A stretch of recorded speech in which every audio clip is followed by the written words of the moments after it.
রাশিয়ার কাছ থেকে তেল কেনা নিয়ে এবার বড় চাপের মুখে ভারত। মস্কোর সঙ্গে বাণিজ্য অব্যাহত রাখলে ভারতীয় পণ্যের সর্বোচ্চ 100% অতিরিক্ত শুল্ক আরোপের প্রস্তাব পাশ হয়েছে মার্কিন সিনেটে।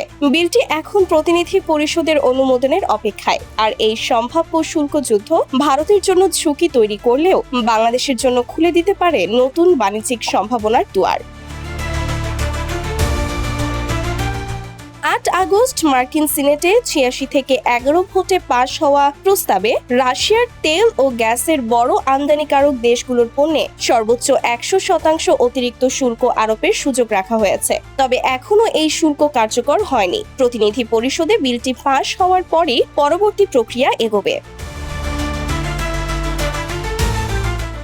রাশিয়ার ওপর অর্থনৈতিক চাপ বাড়াতেই ওয়াশিংটনের এই উদ্যোগ। ইউক্রেন যুদ্ধের পর চীনের পর সবচেয়ে বেশি রুশ অপরিশোধিত তেল আমদানি করছে ভারত। যুক্তরাষ্ট্রের দৃষ্টিতে এই তেল কেনার মাধ্যমে পরোক্ষভাবে রাশিয়ার যুদ্ধ অর্থনীতিকে সহায়তা করছে দিল্লি। তবে ভারতের যুক্তি ভিন্ন। দেশটির জ্বালানি নিরাপত্তা, শিল্প উৎপাদন ও মূল্যস্ফীতি নিয়ন্ত্রণে তুলনামূলক সস্তার রুশ তেল গুরুত্বপূর্ণ ভূমিকা রাখছে।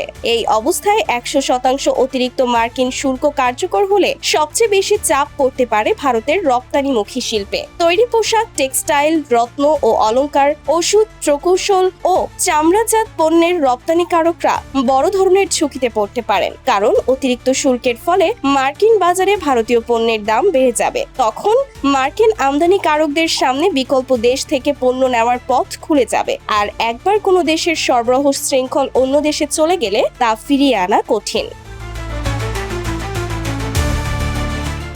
ভারতীয় পণ্যের ওপর শুল্ক বাড়লে মার্কিন ক্রেতাদের কাছে বিকল্প সরবরাহকারী হিসেবে বাংলাদেশের গুরুত্ব বাড়তে পারে। বিশেষ করে তৈরি পোশাক ও টেক্সটাইল খাতে বড় অর্ডার বাংলাদেশে স্থানান্তরের সম্ভাবনা তৈরি হতে পারে। যুক্তরাষ্ট্রের সঙ্গে বাংলাদেশের নতুন বাণিজ্য কাঠামো এক্ষেত্রে বাড়তি সুবিধা দিতে পারে। নির্দিষ্ট শর্তে বাংলাদেশে উৎপাদিত পোশাকের জন্য বিশেষ শুল্ক সুবিধার সুযোগ রয়েছে। ফলে ভারত মার্কিন বাজারে প্রতিযোগিতামূলক সুবিধা হারালে বাংলাদেশ সেই জায়গা দখলের সুযোগ পেতে পারে। তবে শুধু ভারতের ক্ষতি বাংলাদেশের লাভ নিশ্চিত করবে না, বরং বাড়তি অর্ডার সামলাতে দেশের বন্দর, বিদ্যুৎ ও গ্যাস সরবরাহ, কাস্টমস এবং পরিবহন ব্যবস্থার সক্ষমতা বাড়াতে হবে। বিশেষ করে পোশাক খাতের কাঁচামালের একটি বড় অংশ ভারত থেকে আসে। ভারতের সরবরাহ ব্যবস্থায় বড় ধরনের সংকট তৈরি হলে বাংলাদেশের উৎপাদন ব্যয়ও বেড়ে যেতে পারে।